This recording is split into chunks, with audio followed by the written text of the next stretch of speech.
我的骸骨被镇魂珠死死钉在地下整整10年，如今我只剩下一缕残魂。我是谢长英，曾经单枪匹马取敌将首级的女将军，现在却无聊的魂魄都要散了。我想不到自己只剩一缕幽魂，还能被人看到，更想不到能看到我的人，竟是静安侯府那个刚找回来的真千金苏黎。沾了晦气，沾了晦气，得去泄泄火。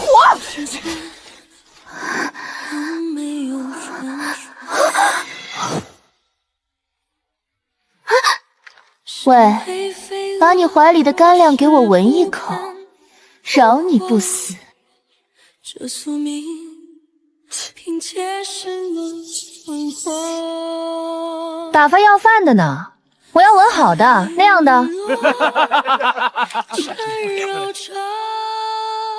我还没有认祖归宗，赵妈妈说侯府不养闲人，这干粮是我自己讨来的。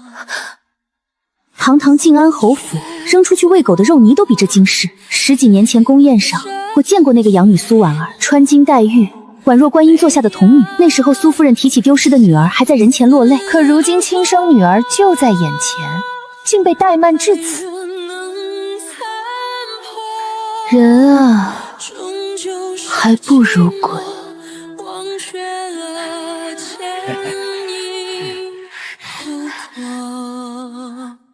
别哭了，我给你想了办法，你闻闻这个。我没哭。做小姐的要有做小姐的规矩。静安侯府是何等勋贵人家，如何能吃嗟来之食？一块肉干就让你丢尽了侯府脸面，低贱下作，该罚！赵妈妈别气了，就这穷酸做派，连二小姐院里的碧桃姐姐都比不上。刷粪桶长大的孤女，就算穿上绫罗油篆，也洗不掉那一身屎臭味儿。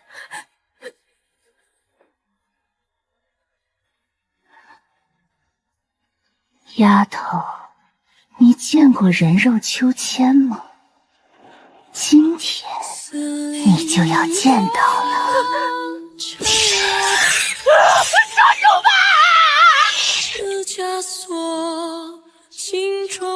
再快点！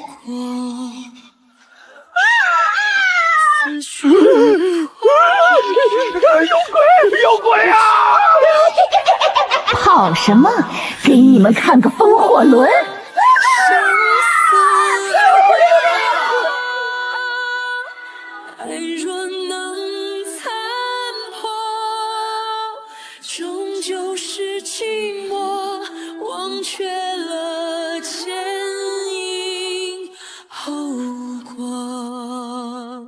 你叫什么名字？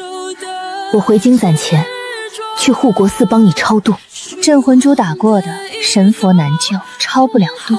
我没告诉他，我的魂魄已经快散了。好好活着吧，丫头，毕竟我最想的就是活着。活着，让裴凤仪和萧寒那对狗男女下地狱。下次我一定带烧鸡来看你。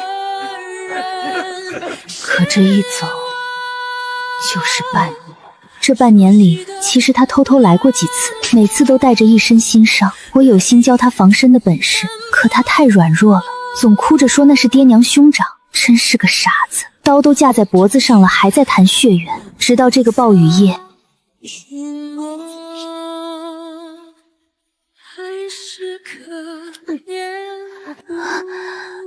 镇魂珠我知道，若要自由，只能以命换命。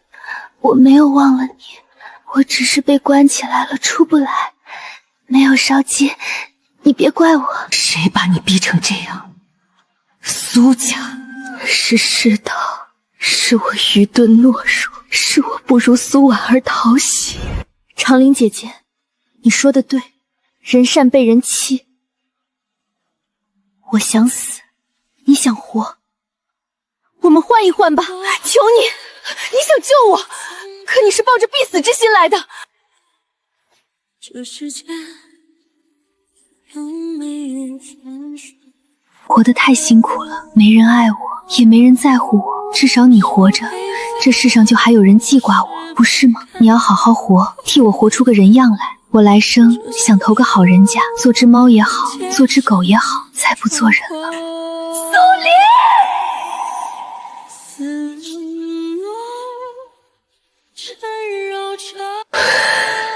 苏黎，苏黎，你觉得我们赚了吗？除非拉下所有人给你陪葬，否则这就是枉死。那夜，静安侯府死了个没人在乎的真千金，可却活了一个罗刹鬼。我拖着残破的身躯下了山，来生我不晓得，此生我就要这京城血债血偿。回京之前，我入了一趟护国寺，告诉终生如素的皇太后当年先帝暴毙的真相，以及他那个好儿子萧寒是如何弑父夺位。我们达成协议，我帮他清理门路，他保我不死。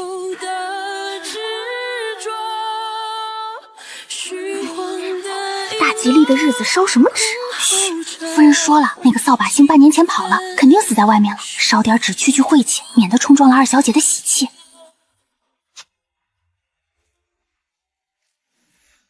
把亲生女儿的生辰当忌日过，苏黎，你若泉下有知，可要睁大眼睛看清楚了。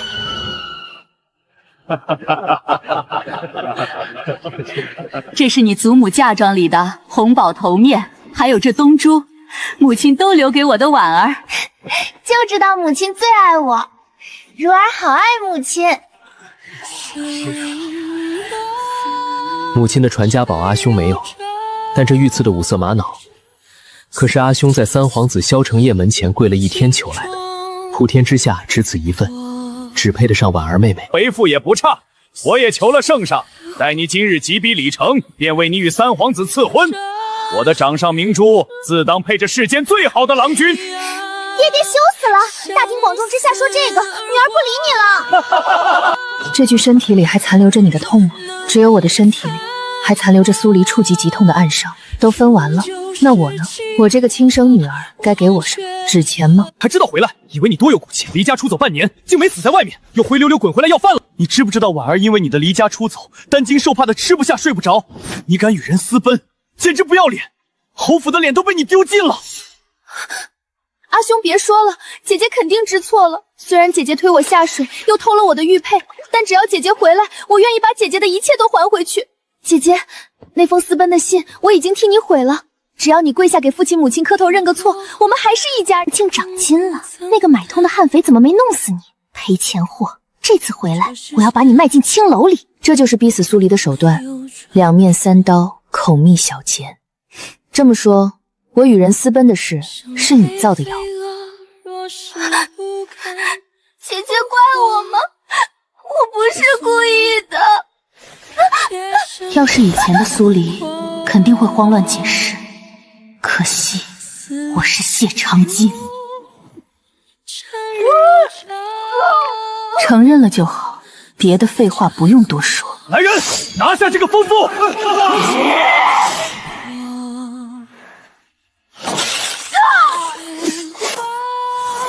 一个试试！放开婉儿，我要杀了你！真是兄妹情深。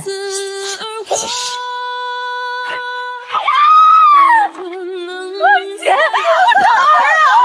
再讲，下一次这刀尖就扎在你眼珠子上。既然有眼无珠，留着也无。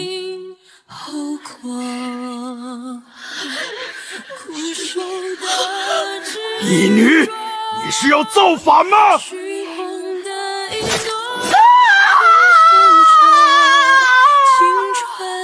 说，苏黎是被谁赶出府的？又是怎么落的水？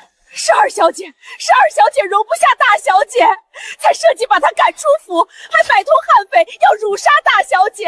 私奔的信是碧桃伪造的，老爷的风寒药是二小姐下的泻药假货，日子的话也是二小姐毁的。大小姐什么都没做，她是冤枉的。桩桩件件，触目惊心，禁足跪祠堂，挨打未搜饭，甚至想要她的命。苏黎带着满心期待回到家，得到的却是全家的背刺和凌辱。婉儿，这都是真的。听到了吗？这就是你们捧在手心里的宝。来人，把苏婉儿带下去，重刑伺候。谁敢？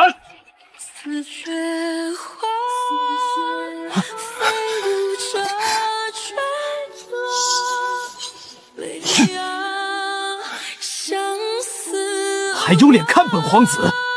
苏黎，你简直下贱！重伤朝廷命官与我的未婚妻，我看你是得了失心疯，想找死！来人，将这恶贯满盈的贱人给我抓起来，送去大理寺严刑拷打！看着这个曾经跟在我屁股后面叫皇婶，被我一只手就能撂倒的蠢货，我勾起一抹疯魔又嗜血的笑，又来一个送死。好，在靖安侯府抓他们的亲生女儿，你问过他们同意吗？即便知晓了所有真相，知晓了苏黎被逼到乱葬岗喂鬼的委屈，可苏家所有人在面对三皇子发难时，还是选择了闭嘴。女儿的命哪有侯府的富贵与前途重要？苏黎啊，你看他们多不值得，机会我给过了，现在他们就自负因果吧。本皇子说你不是苏家千金，谁又敢说一声是？杀了他！我只有婉儿一个妹妹。你以为伤了婉儿你就能嫁给我？做梦！如今苏家不要你了，我更是让你生不如死。你若识相，立刻刻在婉儿面前自刎，我勉强留你一个全尸。三皇子为了做护花使者，明知这苏婉儿是个冒牌货，还要枉拒王法，置我于死地。哼，何来婉儿算计？从来只有你癫狂发疯，在侯府随意杀人。婉儿是为了阻挡你才被毁容，苏世子是为了劝你行善才被打落了牙，真相仅此而已。来人，送去大理寺，按本皇子的说辞交代大理寺卿，命他狠狠的审。孔臣无能为力。只可惜他是站在我这边的。哼，不好意思了，三皇子，本宫奉旨查案，在场所有人颠倒黑白要置本宫于死地的，尽数打入地牢。你很好，拿朕的刀杀朕的儿子。问我为什么为了出一口恶气，竟要把他的宝贝儿子拉下水。如今的萧寒边合了许多，与曾经那个锐利深邃、手段强硬的他判若两人。从前他眼里揉不得沙子，如今他只想为了前朝后宫安稳没完没了的和稀泥。我不满意，所以靠在躺椅上眯眼晒太阳，连个眼神都没给他。你呀你呀，这桀骜的性子越发像他了。我入宫是在半个月前，皇帝在护国寺看太后时，对我这个孤女一见钟情，封为如妃，如妃如妃，如他所愿的妃子，好可笑！我竟做了我自己的替身。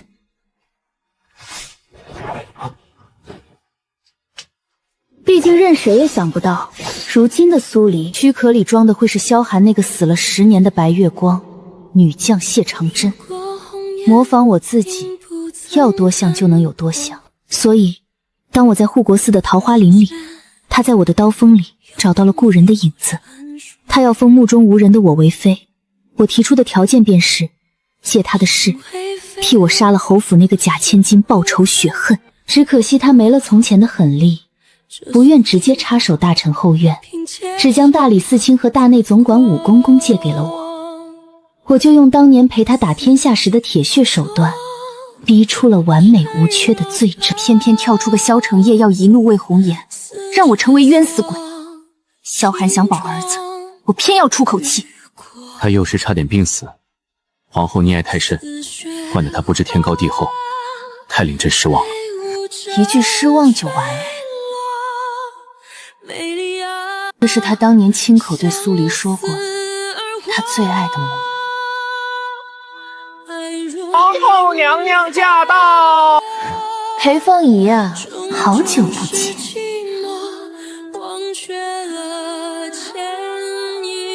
承业年少，受不得奸人挑唆，才一时气上了头。臣妾教子无方，自且入冷宫承受责罚。娘娘身子不好，方才能下床，便带着三皇子来负荆请罪了。陛下恕罪，冷宫娘娘进不得呀。嬷嬷话是不是太多了些？陛下在这里，有你一个奴才说话的份儿吗？你也给我找个嘴替呗，往后难听的话都让别人说，我只说你爱听的，赚不赚？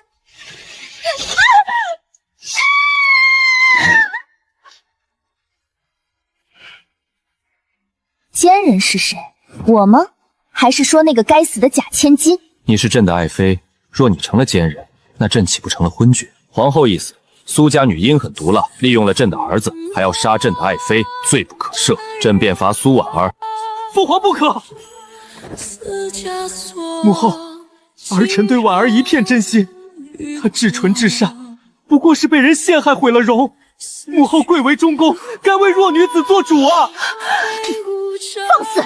本就是李代陶庄欺瞒圣上的祸害，赏他一壶毒酒以示体面。三皇子既然不信，由他亲自跟着大理寺走一遍过场不就知道了？终究死也要让苏家女死得明白，不如审个彻底。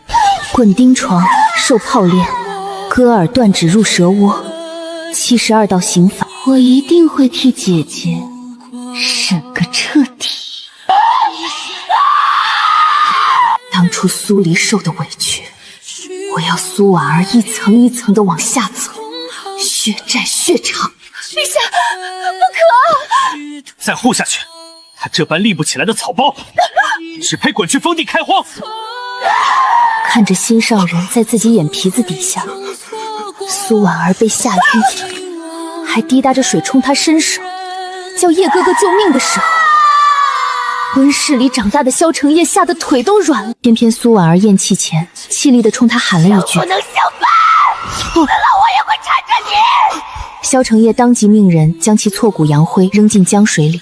可即便如此，他还是起了高热。太医说是惊惧过度致幻，无人知晓。那夜我划开苏婉儿脸颊的刀上带了毒，萧承业搂着她时恰好沾染了。惊惧交加之下，毒素发作，他这辈子都要在恶鬼缠身的噩梦中度过。一切不过是我分毫不差的算计。当晚，我命人将苏婉儿受刑时剥下来的血衣送去了静安侯府。侯府思女不妾，本宫便赏你们一个念想。听说苏夫人当场急火攻心吐了血，沦为人前笑柄的侯府彻底乱成了一锅粥。但这还不够，好戏还在后头。萧寒拼命在我身上找苏黎的影子，弹炼我身上的无味。他几乎住在了我的关阙宫。长英，臣妾是如妃，苏黎。是呢，他哪有你这么乖顺？当年裴凤仪敢叫他奸人，他都敢当着朕的面抽他耳光。我没有那么跋扈，抽裴凤仪耳光那次，是他指着我隆起的肚子，笑眯眯的用言语撕扯我。你这双手沾满鲜血，我就不信报应不到你儿子身上。我抽了他，后果是我被他以皇后的名义罚跪在暴雪中半日，活活落了胎。很久以后我才知晓，那日他身上带了极猛的活血药，一开始就是冲着让我落胎来的。我的儿子死在他的算计里，他的儿子也别想活得安宁。后宫里除了皇后，还有2个人我绝不会放过，一个是燕嫔柳如烟，一个是我曾经亲如姐妹的贤妃林瑶。当年我是怎么死的？是我带着萧寒的密信百里救驾时，他踩断了我弟的腿骨，逼我放下武器，把我气送在阿弟的胸膛。我见的人就是我护了一路的好姐妹林瑶，而出卖我们行踪、截获我阿弟信件的人，是我从死人堆里救出来的孤女柳如烟。我入宫的第2个月，萧寒护我护得很紧，甚至放出风声说我有了身孕。那日柳如烟来我宫里喝了一碗茶，没过半个时辰，我便大出血倒在了地上。他抱着我，不断地哀求。我学着当年受伤时的神态，摸着他的脸，一句话不说，一句痛都不讲。皇上苏小主她被下了大量红花，彻底伤了身子，再无缘子嗣了。萧寒一脚将柳如烟踹翻在地，柳如烟被打入冷宫，她哭着喊着说是我指使她的。皇上是苏黎指使我做的，说我答应只要他送药就放过我在宫外的娘纯和阿弟。我冷眼看着他被拖走，我都没了弟弟，他这种背信弃义的畜生怎么配有？苏黎，你是个恶鬼，你不得好死！你喜欢弹琴，我拿你母亲的骨头做了这把琵琶；你喜欢击鼓，我拿你阿弟的皮做了这面鼓，喜欢吗？我不是苏黎的替身，我就是从地狱里爬回来找你们索命的谢长征。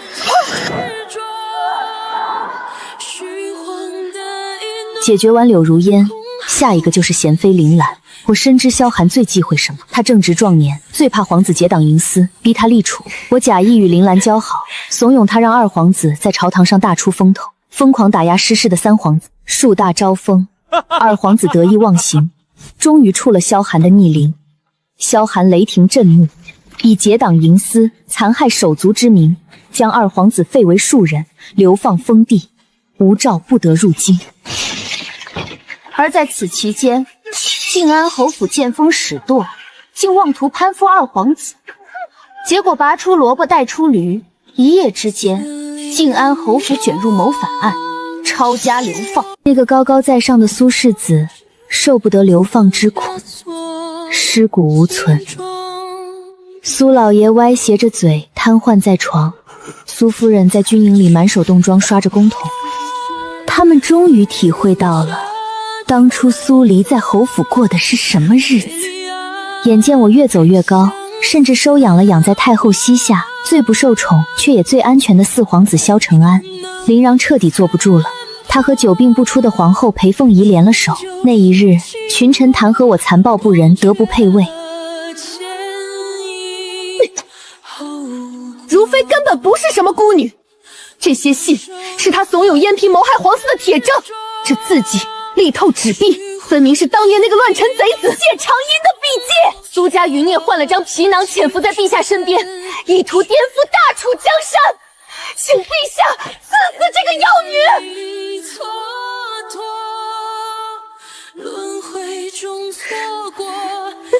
陛下，您看怎么办？是我死还是他死？乱臣贼子自然该枭首示众。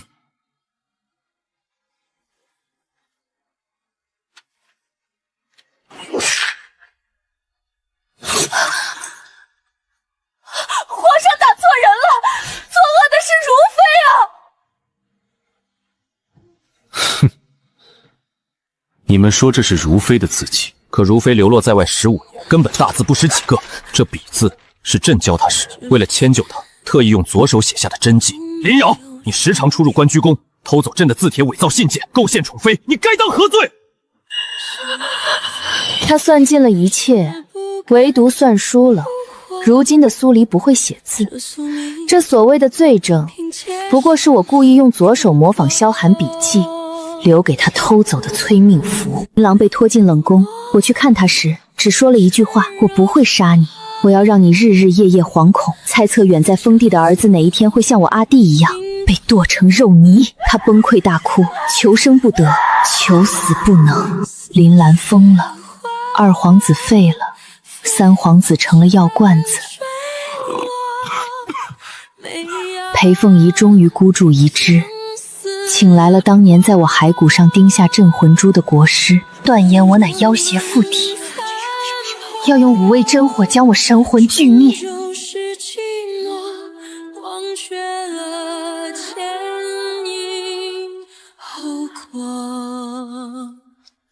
回想这一生，我最大的错误，便是在最无助的时候，与同样无助的伤寒抱团取暖。我为他豁出性命，他却连为我发声的勇气都没有。可下一秒，苏黎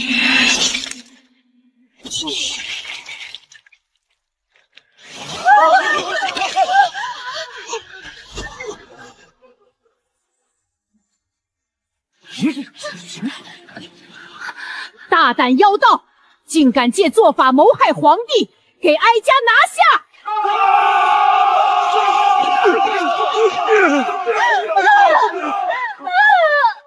这便是我和太后的终极算计，一石二鸟。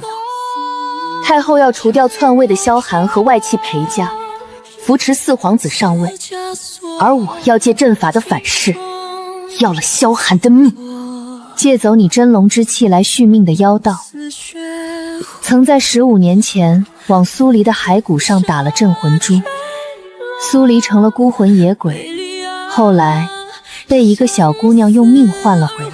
你猜妖道为什么敢做法？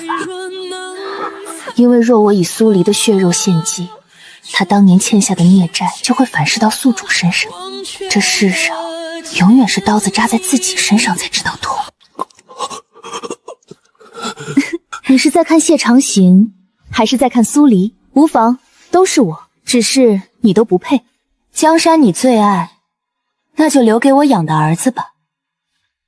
毕竟有一半都是我打下来的。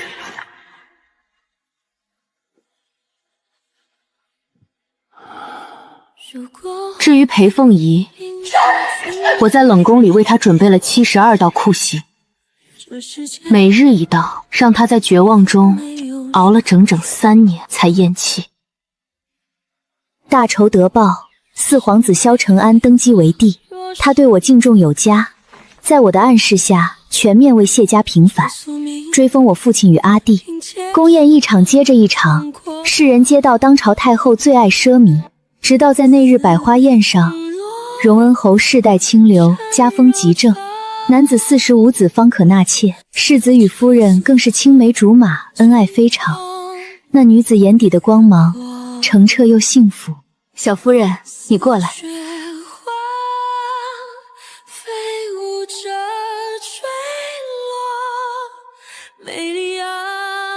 这玉有安胎之效，你日日带在身上，莫要离身。谢陛下。看着他远去的背影，我恍惚间又看到了乱葬岗那棵枯死的桃树下，那个举着半块脏肉干，泪眼汪汪却冲我笑的姑娘。来生的好人家，我帮你找到了。苏黎，你可一定要幸福啊！